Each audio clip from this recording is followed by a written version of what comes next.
Tá vendo? Ó, meu boa noite foi de primeira, viu? Pré-ensaiaram contigo. Bom, gente, foi realmente assim uma proposta ousada, né? Trazer esse tema hoje pra gente, falar sobre quem é o espírita.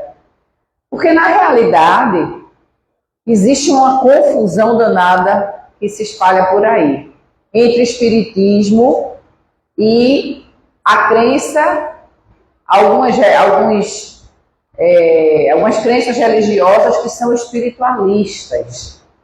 E a gente que abraça a causa espírita, e a gente que se, como a nossa irmã disse, né? A gente que se dedica a essa caminhada para nos dizermos espíritas, a gente precisa diferenciar isso. E aí eu trouxe uma reflexão para nós, todos nós, a respeito desse tema. Bom, primeiro, o que é o espírita? Quem é o espírita? Eu acredito que a maioria aqui, se eu perguntar, vai dizer que é espírita, não é? Quem não é espírita é simpatizante, está vindo conhecer, ainda não entende muito bem, está descobrindo, e é um processo maravilhoso esse de descoberta. O espírita é aquele que adere à doutrina espírita, que é a doutrina que foi codificada pelo senhor Allan Kardec, lá no século XIX, e o espírita ele se esforça para viver de acordo com os seus princípios de fé raciocinada, de caridade e de reforma íntima. Só isso dá uma palestra, né? Só isso dá uma palestra para a gente conversar. Porque vejam só, por que a gente faz questão de dizer que o espírita é aquele que segue a doutrina espírita, a doutrina dos espíritos? Porque apesar do senhor Allan Kardec ter codificado a doutrina, não foi ele quem inventou, ele apenas repassou as informações, os esclarecimentos que ele recebeu. Por isso que a gente diz, é a doutrina dos espíritos, porque foi trazida por eles, não é? Através dos médiuns. Mas fala também na necessidade do esforço para viver de acordo com os princípios dessa doutrina. Vejam bem, fala do esforço. E isso é muito importante a gente refletir, porque muitas vezes a gente se cobra posturas e atitudes que a gente ainda não tem condições de realizar. Então, o esforço, esse sim, configura o nosso interesse, a nossa boa vontade em seguir os princípios que a doutrina espírita nos traz. Mas fala também que esses princípios envolvem a fé raciocinada. E essa fé raciocinada, gente, ela é um dos pilares principais da doutrina espírita. Não é aquela crença que a gente vai acreditar porque todo mundo acredita. Feito aquela manada de boi, né? Que um vai por aqui, aí vai todo mundo atrás dele, não sabe nem para onde, mas vai tudo atrás. Acabou essa fase da gente ir atrás de onde a maioria ia. Chegou o momento, como o Giovânia estava falando aqui no estudo, nós temos que ser responsáveis pela nossa caminhada, pela nossa jornada, assumindo os nossos erros, trabalhando para nos melhorar e fazendo as nossas escolhas. Isso é o principal. E aí, nesse ponto da fé raciocinada, é a gente contestar, é a gente pesquisar, é a gente ter a razão como base da nossa crença. Usar o bom senso. Olha,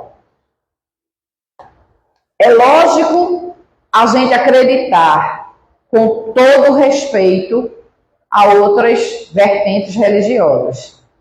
Mas eu desde muito nova, achava muito estranho quando se falava no dia do juízo, onde todos os mortos iam se levantar. Gente, na minha cabeça, era uma imagem desesperadora.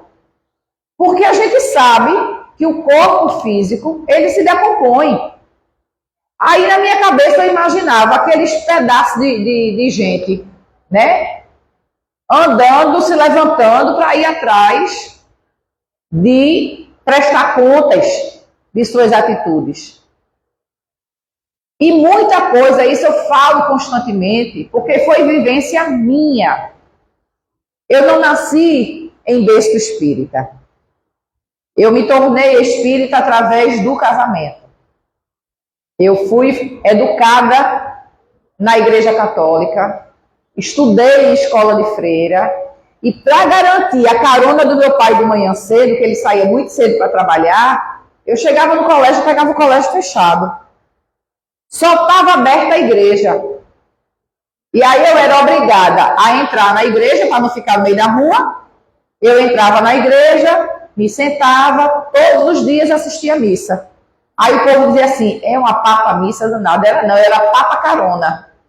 Mas, à medida que a gente vai, né, frequentando, assistindo, a gente vai pegando uma coisa aqui, outra ali, poxa, eu não tinha pensado nisso. Até o dia em que eu perdi uma amiga, na época, com 11 anos de idade, era da minha sala, e ela morreu eletrocutada na piscina da casa do tio. Uma como é o nome daquele negócio? Obrigada. Um dos refletores de dentro da piscina estava com o vidro rachado, a água entrou, deu choque, corrente elétrica na água. Quem pulava na piscina para socorrer ela, o choque jogava para longe. E ela dentro d'água, quando lembraram de desligar a chave geral, enfim, ela deixou o corpo físico assim. E era uma menina doce, carinhosa, amiga. E eu questionava muito, poxa, por que ela teve uma morte dessa maneira, tão violenta? Aí, numa ocasião, eu cheguei para o padre da igreja do colégio e questionei por que foi que isso aconteceu. Porque Deus quis. Mas por que Deus quis que uma pessoa como ela, doce, carinhosa, que nunca fez mal a ninguém nessa existência, não é? Que nunca fez mal a ninguém, passasse por uma situação dessa? São os mistérios de Deus. Gente, eu não aguentava isso. Essa questão dos mistérios de Deus, que até hoje a gente tem, né? Quando a gente vai estudar, inclusive sobre o próprio Deus, tem coisas que a gente não tem condições de entender ainda. Mas não é porque é mistério, é porque nós não temos condições ainda de absorver esse entendimento. Um dia a gente vai entender, vai deixar de ser mistério. Então isso eu nunca aceitei. E aí sempre tive curiosidade para a parte dos fenômenos, né? Porque o fenômeno, ele chama muita atenção da gente, principalmente na adolescência. E nessa curiosidade eu comecei a buscar, a ler. Foi quando conheci meu marido, então namorado, comecei a frequentar o Evangelho no Lar, ir para palestra, e aí, como dizia Divaldo, mordeu a isca, nunca mais a gente deixa. Graças a Deus. Não é? Então, é buscar o bom senso. A fé raciocinada é dizer assim, não acredite em tudo que você ouve. Veja se isso tem lógica. Procure a ciência para entender o que você está questionando. E nesse ponto, a doutrina espírita, ela é extremamente rigorosa. O próprio Allan Kardec dizia, se um dia a ciência desmentir o espiritismo, fique com a ciência. O que a gente vê hoje, graças a Deus, olha, vocês não sabem como eu vibro a cada fato que chega nas minhas mãos. Hoje, a gente vê a igreja validando o que o Espiritismo dizia. Lá na década de 1960, hoje, universidades estão se utilizando como cadeira de aprendizagem para os alunos do curso de medicina, aplicação de passe magnético. Quem poderia dizer que a gente ia chegar a isso? Então, cada pequeno avanço que a gente dá nesse sentido é uma conquista imensa, porque vai validando aquelas informações que a gente já tinha há tanto tempo. Então, a doutrina espírita, e nós que nos dizemos espíritas, precisamos seguir o princípio da fé raciocinada, não é? O princípio da caridade. A gente sabe que na doutrina espírita existe uma frase que é conhecida por todos: fora da caridade não tem salvação. E aí a gente precisa entender o que é essa caridade. É dar esmola, é doar um alimento. Isso faz parte, não é? Mas é a caridade mais fácil que a gente tem para fazer. A caridade é todo o bem que a gente for possível realizar. Seja ele qual for. Seja para quem for. Onde for. A caridade, às vezes, está no silêncio. A caridade, às vezes, está no sorriso. E aí a gente diz assim, eu não posso ajudar, eu não tenho o que dar. Todos nós temos o que dar. Basta que a gente tenha a boa vontade, o desejo sincero de ajudar alguém. E além da questão da caridade, como princípio, como um dos princípios da doutrina espírita, a reforma íntima, que no final das contas é uma das causas principais de nós estarmos aqui, nessa existência, nesse corpo físico, é para nos reformarmos intimamente. É a gente modificar aquilo que ainda não está adequado.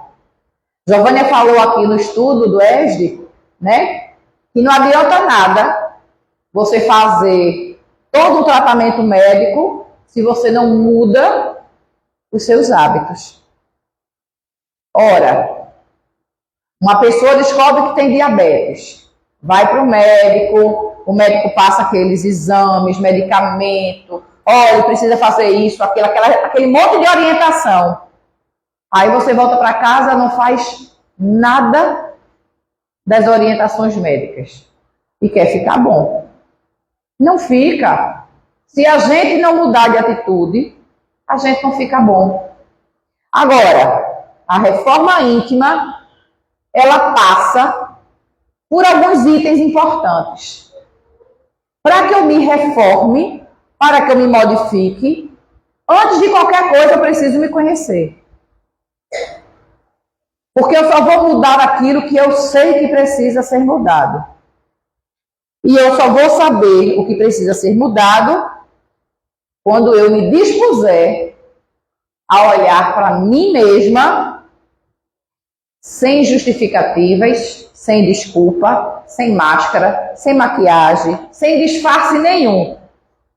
Sabe aquela história assim, de se ver nua e cru? Quem eu sou? Eu preciso me conhecer. E o autoconhecimento, muitas vezes, dói.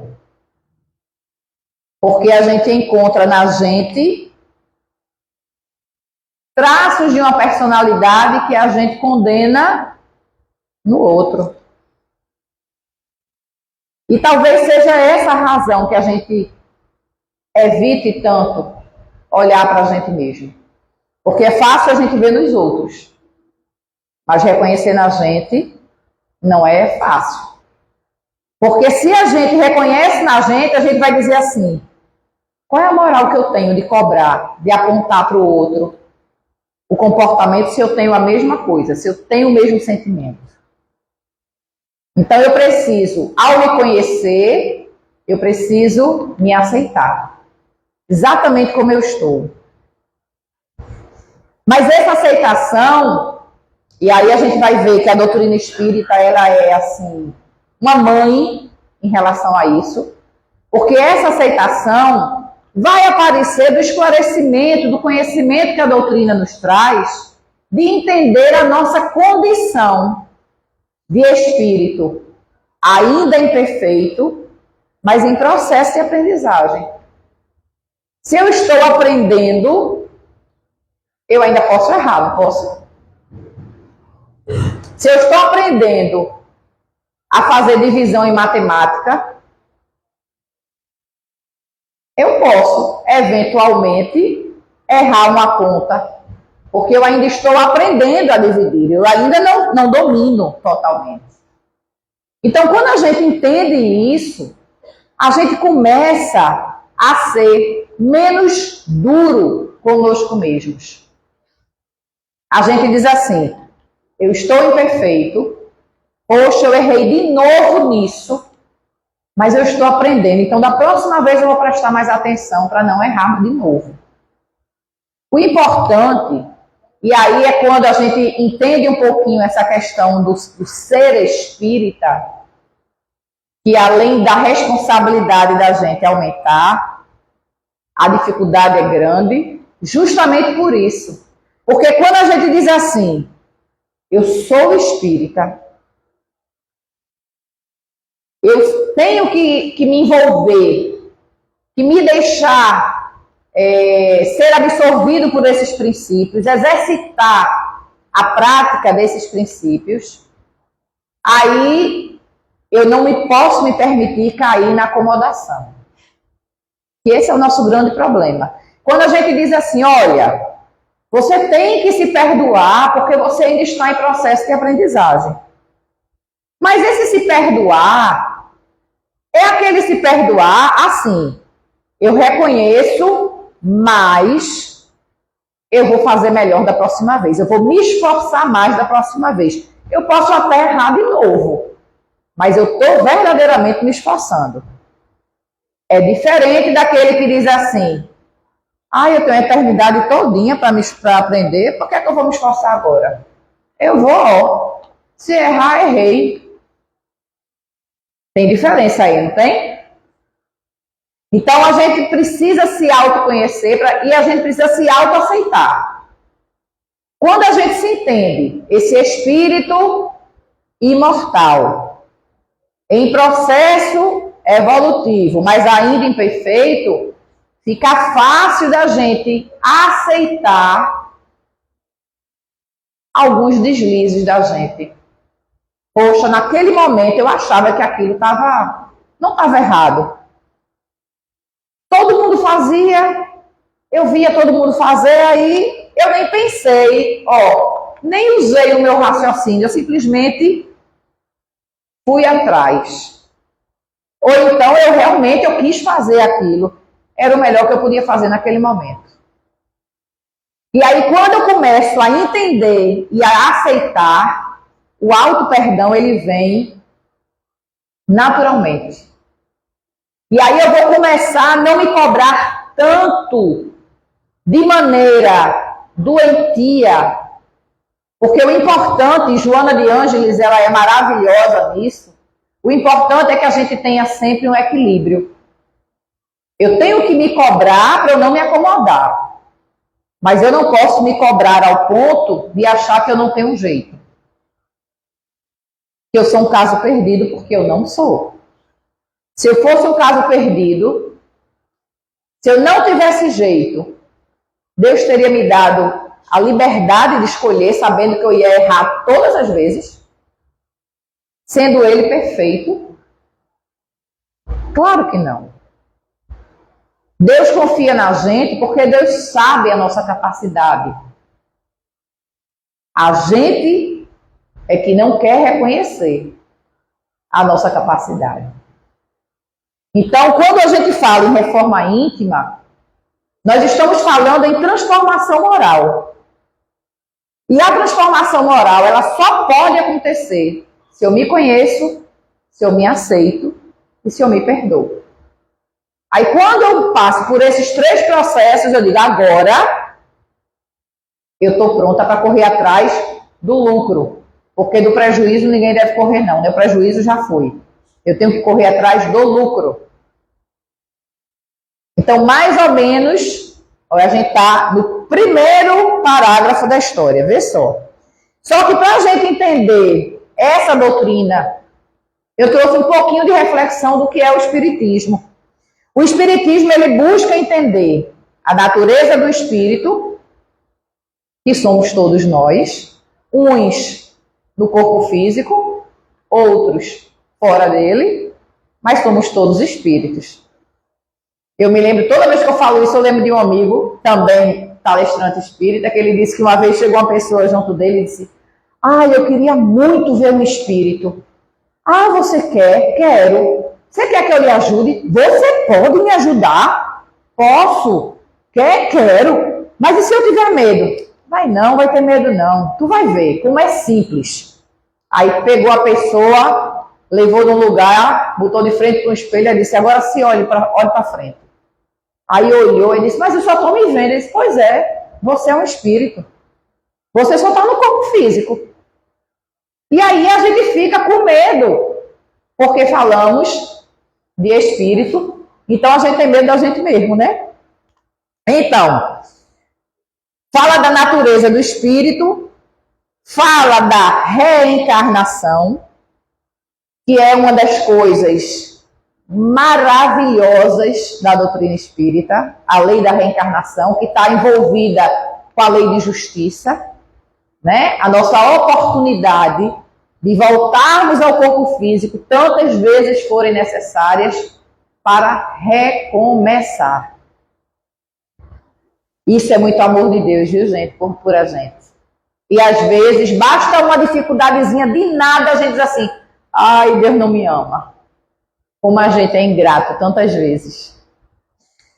Fala da reencarnação, da mediunidade, trata, né, da mediunidade, a doutrina espírita, que é esse intercâmbio que existe entre o plano espiritual e o plano físico, dessas comunicações que acontecem através dos nossos irmãos médiuns, que são as ferramentas utilizadas pela espiritualidade.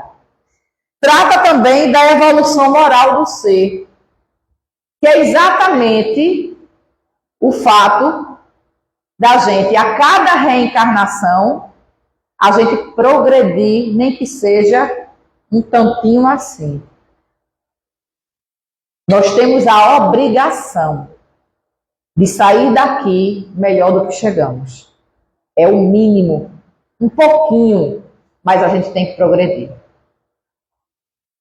Domingo passado a gente teve um seminário lá no Lar de Silas e o palestrante ele disse uma coisa fantástica. Se você pegar uma palestra sua de 10 anos atrás, ler e quiser fazer essa mesma palestra hoje, do jeito que ela está, tem alguma coisa errada. Porque não é possível que uma palestra de 10 anos atrás não tenha mudado nada. Que você olhe para ela e ache que ela está completamente adequada, não tem nada a acrescentar a ela. É o nosso processo aqui evolutivo. A gente tem que sair daqui melhor do que viemos. E aí, todas essas questões que envolvem o espiritismo estão sobre aspectos filosóficos, científicos e religiosos. Porque a gente tem a ciência que nos explica muita coisa que no passado para a gente era sobrenatural, porque a gente não encontrava explicação lógica para aquilo, e hoje a gente sabe que não tem nada de sobrenatural, é tudo muito natural. A gente é que não entendia. Tem o aspecto filosófico, que é a maneira como a gente vai conduzir as nossas escolhas, as nossas reflexões, as ponderações, os valores, as conquistas que a gente vai colocar como importantes para a gente, e o aspecto religioso, porque nós trabalhamos diretamente de mão dadas ao Cristo. No processo de fazer o bem ao outro, de perdoar as ofensas, porque é o convite que Jesus nos faz desde que o mundo é mundo, que é o da gente aprender a amar, não é? Allan Kardec, no livro O que é o Espiritismo, no preâmbulo do livro, né, que é uma das obras basilares da doutrina, ele disse assim: o Espiritismo é ao mesmo tempo uma ciência de observação e uma doutrina filosófica. Como ciência prática, ele consiste nas relações que se podem estabelecer com os espíritos. Como filosofia, ele compreende todas as consequências morais que decorrem dessas relações. Então, tem gente que diz assim: ô Ida, tu fala aí de relação com os espíritos, mas eu não sou médium, eu não ouço nada, eu não vejo nada. Mas a gente tem intuições, a gente sonha. Isso é relação com a espiritualidade. Às vezes, aquela sensação que a gente tem uma coisa estranha, eu não sei dizer o que é relação com a espiritualidade. E quando a gente fala aqui nas consequências, que a filosofia compreende as consequências morais, é exatamente em relação às nossas escolhas. Porque toda escolha que eu faço, ela traz uma consequência. Eu sou livre para fazer o que eu quiser. Mas eu sou escravo da consequência do que eu fizer. Se eu fizer o bem, eu vou colher o bem. Se eu fizer o mal, pode ter certeza que eu vou colher o mal. Porque uma árvore não pode dar um fruto diferente do que ela é preparada para isso. Aquilo que a gente planta, a gente colhe. Na natureza é muito claro isso. E com a gente não é diferente. A doutrina espírita, ela fala também do nosso comportamento resulta o nosso destino. É a gente pensar da seguinte maneira: eu estou vivendo hoje aqui. É como se a gente tivesse uma mistura de 3 tempos no mesmo tempo.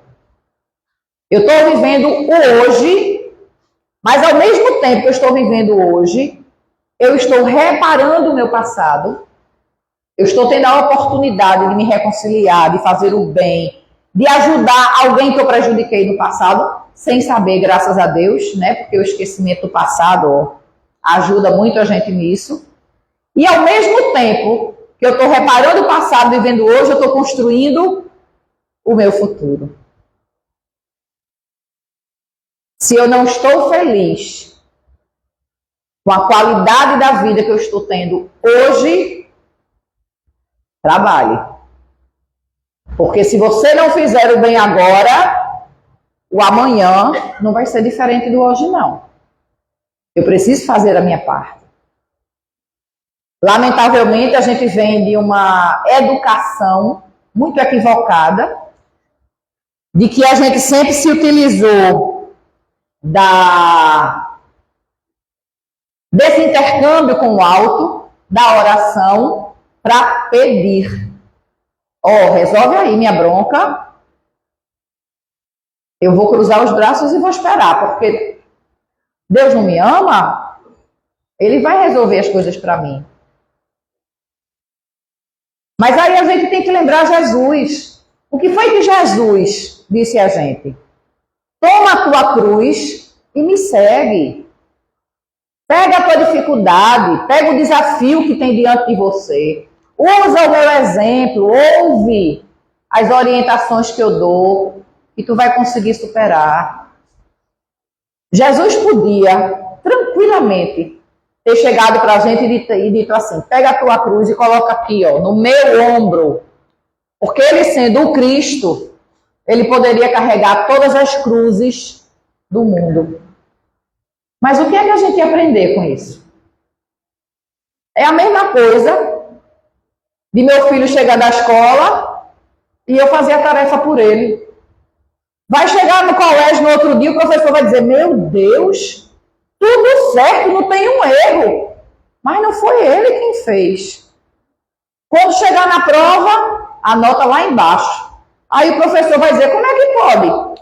As tarefas tudo certinho e na prova uma nota baixa. Porque não foi ele quem fez. A gente tem que fazer a parte da gente para a gente aprender e a gente superar as nossas deficiências.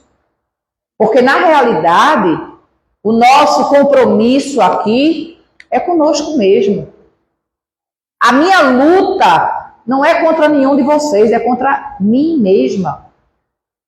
Contra minhas más tendências. Contra minhas atitudes viciosas. Contra os meus erros e apegos do passado que eu não quero abrir mão dele. Aí eu fico presa, sofrendo. Esse relógio vocês botaram pilha nova, não foi nele? Tem que ser uma pilinha velhinha, viu? Para ela andar bem devagarzinho. É obsediado. É boa essa. É preciso, gente, que a gente tenha não apenas a compreensão da doutrina espírita, mas a gente tenha a vivência. Quando a gente fala do Evangelho de Jesus, é lindo se ouvir e se falar do Evangelho, mas é tão difícil vivê-lo. Porque viver, a vivência, é a gente experimentar na pele. É a gente pegar aquela passagem, aquela orientação e dizer assim: eu vou fazer isso. Não vou apenas entendê-la. Eu vou vivenciar. E a vivência ela é importante porque a gente aprende por repetição. A gente ainda precisa repetir. Não tem métodos, né, de ensino para crianças, que é tudo na base da repetição. Você repete. Eu me lembro que na época, eu vou entregar a minha idade, viu? Na época da minha 8ª série, eu não sei nem como é que chamava, do ginásio, eu acho. Né? Acho que era isso. A minha professora de português, lá no colégio de freira, era uma freira, ela, irmã dela, nunca me esqueço dela. Graças a ela eu aprendi português. Ela era minha professora de português. Primeiro dia de aula, a gente tinha um livro e mandaram na lista de materiais a gente comprar 2 cadernos de não sei quantas matérias, aqueles que tinham muitas matérias. Aí no primeiro dia de aula com ela, ela disse assim: um dos cadernos que vocês compraram de tantas matérias, peguem ele. Aí a gente pegou. Aí ela disse assim: não tem aquelas folhinhas que dividem uma matéria para outra? Aí todo mundo tem? Arranque todas elas que dividem. Vamos transformar esse caderno num caderno só, desta grossura. Aí a gente, né, tudo fazendo. Quando a gente acabou, ela disse assim: pronto, este é o caderno de português de vocês. Aí ficou todo mundo se olhando. Pois era o seguinte: primeiro capítulo do livro. Fulano, leia o texto. Aí tinha o texto para a gente fazer a interpretação, depois tinha as perguntas, né? Aí primeiro a gente fazia a leitura, tinha um debate na sala de interpretação, depois tantos minutos para responder as perguntas, corrigir as perguntas, aí a gente ficava: poxa, não vai ter tarefa de casa. Tarefa de casa: copiar toda a primeira lição no caderno. Aí eu fazia, aí eu besta, né? Só as respostas, né, irmã? Texto, perguntas e respostas. A gente fez o caderno fizemos o livro inteiro, transcrevemos no caderno dessa maneira. E assim a gente aprendeu. Então, a vivência, gente, a prática leva a gente à excelência. Por isso que as pessoas dizem assim, eu sempre conto isso, né? Ah, porque eu queria ter paciência. Para a ciência é uma prática, é um exercício. Aí uma vez uma amiga minha disse, Ida, rapaz, eu tenho pedido tanto a Jesus paciência, mas ele só me dá problema. Eu digo, e como é que você quer ter paciência? Você tem que praticar com os problemas. Aí ela disse, meu Deus, eu nem pensei nisso. Eu digo, pois é, amiga. Vou parar de pedir. Eu digo, pois é, pare. Se você não está dando conta, pare. Porque na realidade, a gente pede sem nem saber o que está pedindo, né? A gente só quer, Jesus, eu quero ter paciência. Aí a gente quer que Jesus desça lá das esferas superiores, chegue junto da gente, põe a mão sobre a gente, e aí eu estou agora a doadora de paciência. Eu brinco muito dizendo isso, que eu sou uma pessoa muito impaciente. Aí eu digo assim, no dia que era para pegar a fila da paciência, eu estava na fila de reclamação. Reclamando porque a fila da paciência estava andando devagar. Comigo eu acho que foi assim. Mas vamos lá. Essa vivência conduz o homem a ser o verdadeiro cristão. Porque, veja, se a doutrina espírita me traz orientações para eu progredir, e eu fico na vivência dessas orientações, fatalmente, eu vou me tornar um bom cristão. Eu vou fazer exatamente aquilo que está sendo orientado. Agora, se eu estiver fazendo de verdade, se eu estiver realmente interessada em alcançar aquelas virtudes. Me esclarece quanto a quem somos e os porquês da vida. Aquela história que a gente falou aqui no comecinho, ó, cadê? O Espiritismo busca entender a natureza do espírito. Quantas vezes a gente já se perguntou, né? De onde eu vim? Por que é que eu estou aqui? Por que é que eu nasci nessa família? Por que é que eu passo por essa situação? A doutrina espírita nos mostra, através da lei de ação e reação e da lei da reencarnação, esses porquês. Eu não sei o que foi que a minha amiga fez para desencarnar daquela maneira que desencarnou. Mas eu sei que Deus é justo, é bom, e Ele não permitiria de maneira nenhuma que uma pessoa, entre aspas, inocente, experimentasse algo que não fosse importante para o crescimento dela. A doutrina espírita dá essa força para a gente compreender. Ela nos conduz a escolhas mais pensadas. Essa história de fé raciocinada, de usar o raciocínio e da gente reconhecer os nossos erros através da abençoada dor, faz a gente pensar duas vezes em alguns momentos. Eita, da outra vez eu fiz dessa maneira, não foi bom. Vou fazer de novo ou eu vou tentar diferente? Eu não sei por que a gente resiste tanto a fazer as coisas diferentes, a mudar. A gente prefere pagar o preço sabendo que vai sofrer do que experimentar uma coisa nova. É o apego da gente. Além disso, ela nos ajuda no uso da moral, da justiça, do respeito, da paciência. A vivência da doutrina espírita, quando a gente passa por aquele processo que eu falei para vocês, de autoconhecimento, e eu digo assim, poxa, eu já entendi, já aprendi que eu sou um espírito imortal, mas eu estou imperfeito. Então, de vez em quando, um erro faz parte do processo. Quando o outro errar comigo, eu vou ver no outro a mesma situação.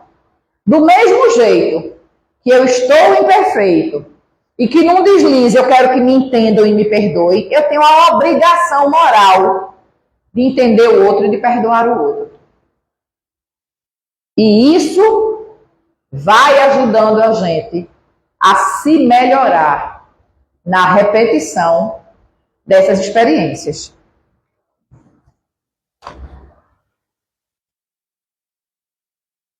Porém, sempre tem um mais, né? Mas a reencarnação, ela colabora com algumas dificuldades. Aqui mesmo, todos nós estamos vinculados ao planeta Terra, estamos num planeta de provas e de expiações, onde a dor é necessária para a gente.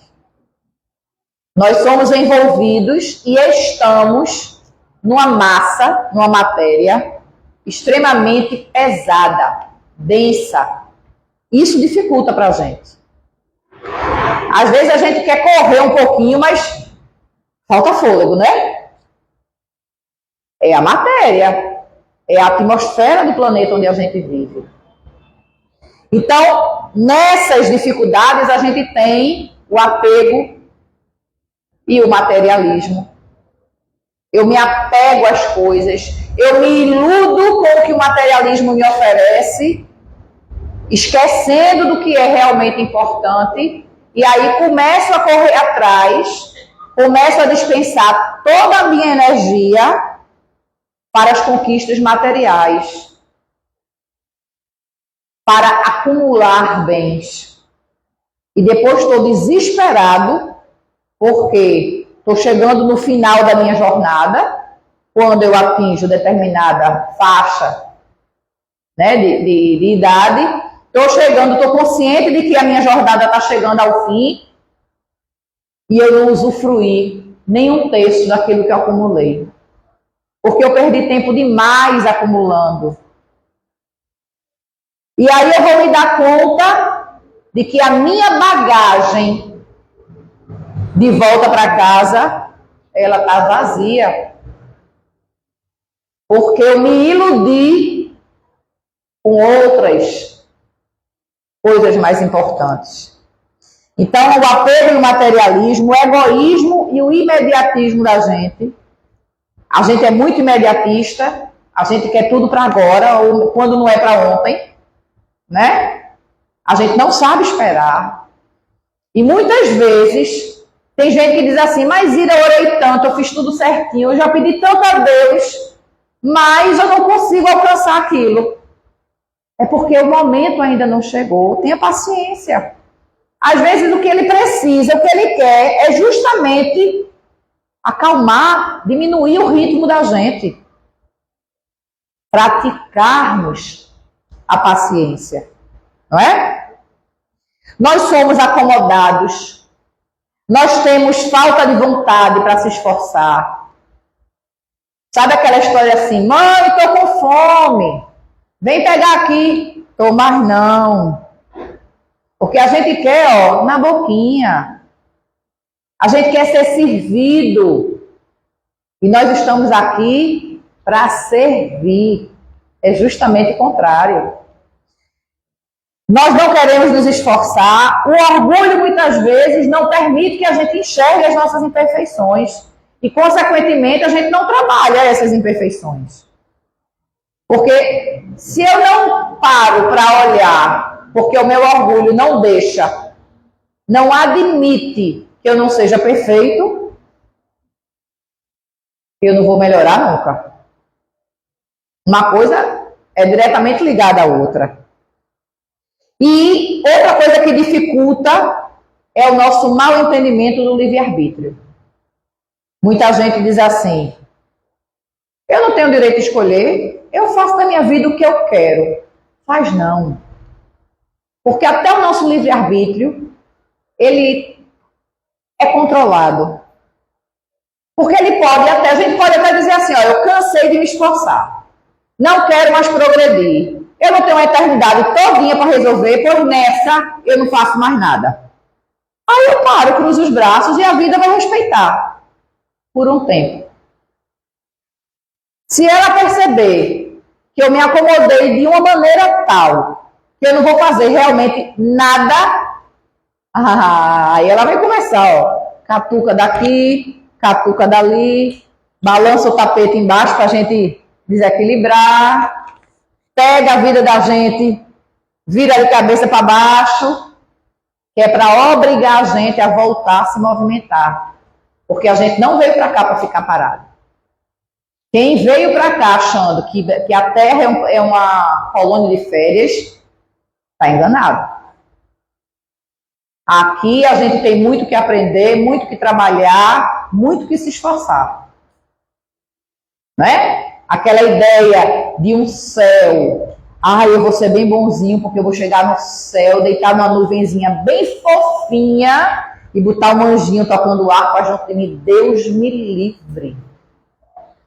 Eu, do jeito que eu sou, todo dia quando eu vou dormir, eu digo a meu guia espiritual, né? Eu digo, olha, vou dormir, o corpo está exausto, mas me bota para trabalhar. Não me deixe à toa não, porque se eu ficar à toa, eu vou fazer besteira.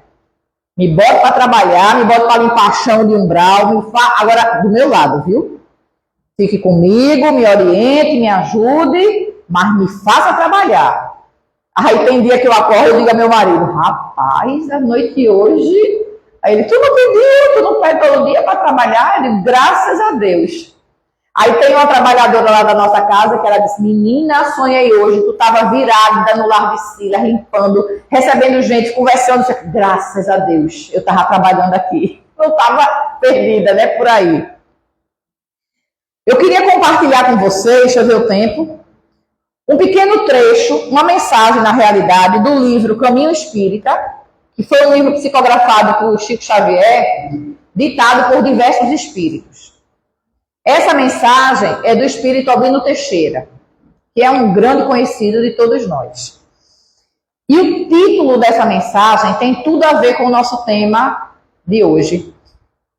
O título é Identificação Espírita. É a mensagem de número 22 desse livro. E Albino Teixeira diz o seguinte, preste atenção. O espírita é aquele servidor do evangelho que no campo da observação lê tudo, ouve tudo, vê tudo e analisa tudo. Mas retém apenas aquilo que tem aproveito real. Vejam só. Eu posso ler tudo, ver tudo, mas eu tenho que ter o bom senso de guardar para mim aquilo que realmente interessa. Senão, gente, a gente vai encher a bagagem da gente de lixo. Vai estar carregando uma mala que pesa 1 tonelada, que dessa tonelada, 980 quilos é de lixo. E não serve para nada. Né? Continua ele. É um servidor do evangelho que na esfera da vivência respeita a todos, serve a todos, lida com todos e trabalha na senda de todos, mas permanece com aqueles que estão procurando o caminho de acesso ao reino de Deus. Eu tenho que me aliar, eu tenho que me associar, eu tenho que estar perto daqueles que têm o mesmo propósito que eu. Agora, isso não me impede, ao contrário, é um dever nosso orientar, dar a mão, carregar, empurrar, se for o caso. Fazer o que for possível para que aqueles que estão próximos a gente caminhem também para frente e não fiquem parados. E aí ele diz ainda aqui assim, ó. Peraí. Achei. Entre a observação e a vivência, o espírita pratica todo o bem que pode, onde pode, como pode e quanto pode. Eu não preciso ir para Rússia, para a Ucrânia, para ajudar. Eu posso ajudar aqui. Eu não preciso doar uma vila de casas, mas eu posso tirar o frio de alguém com um agasalho. Eu posso agasalhar alguém com um abraço.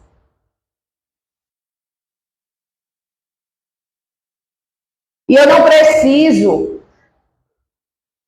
oferecer ou fazer coisas grandiosas.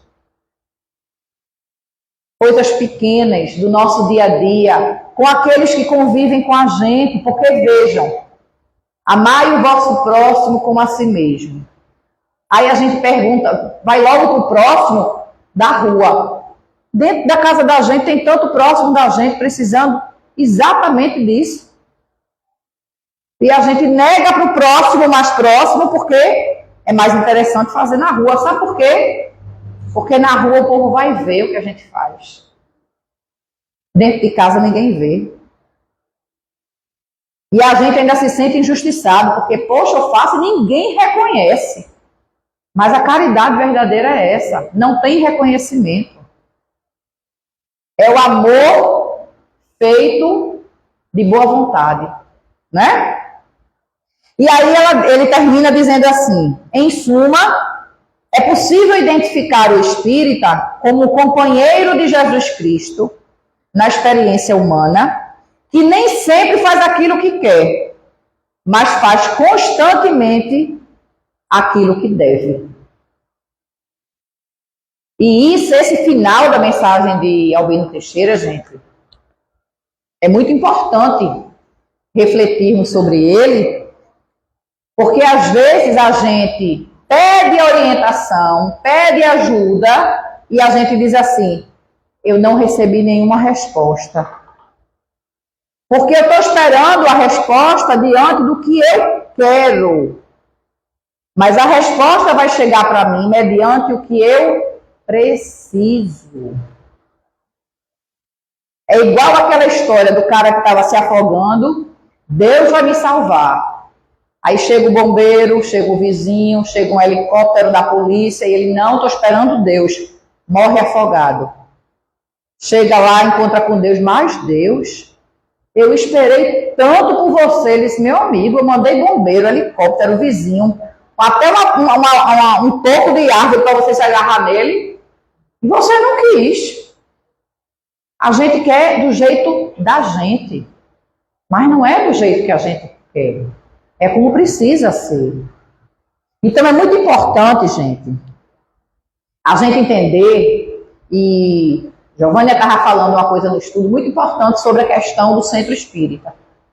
Muita gente vem à casa espírita esperando milagre, esperando mágica. E não existe mágica. Muitas vezes nas consultas chega um diagnóstico de processo obsessivo. Muitas vezes a pessoa chega na casa espírita dizendo assim, olha, eu devo estar com uma legião de obsessor. E nem é.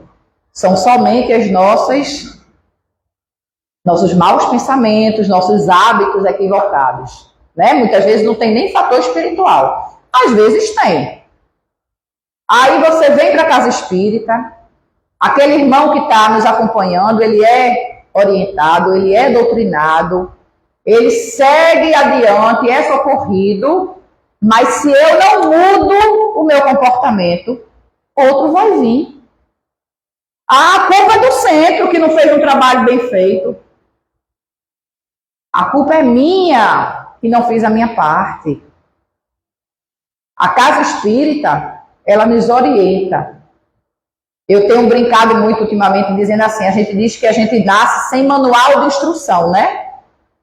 Mentira, viu? A gente tem aí ó, a codificação, que se a gente seguir direitinho o que eles orientam, não tem dificuldade certa, eu vou passar por tudinho. Agora, eu tenho que querer. Joana de Ângeles diz muito claramente isso. A busca sem a confiança de que a gente vai conseguir, não adianta de nada. Eu vou achar que não estou alcançando, na realidade eu não estou nem buscando, porque eu não estou acreditando naquilo. Acreditar faz parte do processo. É a gente confiar, não do ponto de vista de quem acredita, mas do ponto de vista de quem sabe. Eu sou filha de Deus. Ele me deu tudo o que eu preciso para passar por cada uma das dificuldades que estão direcionadas na minha vida. Se ele fez isso, é porque eu posso. E eu vou fazer a minha parte. Eu posso até achar que eu não vou dar conta, mas eu vou. Então, o espírita, né? Quando a gente começa a refletir, tem gente que diz assim, aí eu não sei se eu quero ser espírita mais não, porque é muito difícil.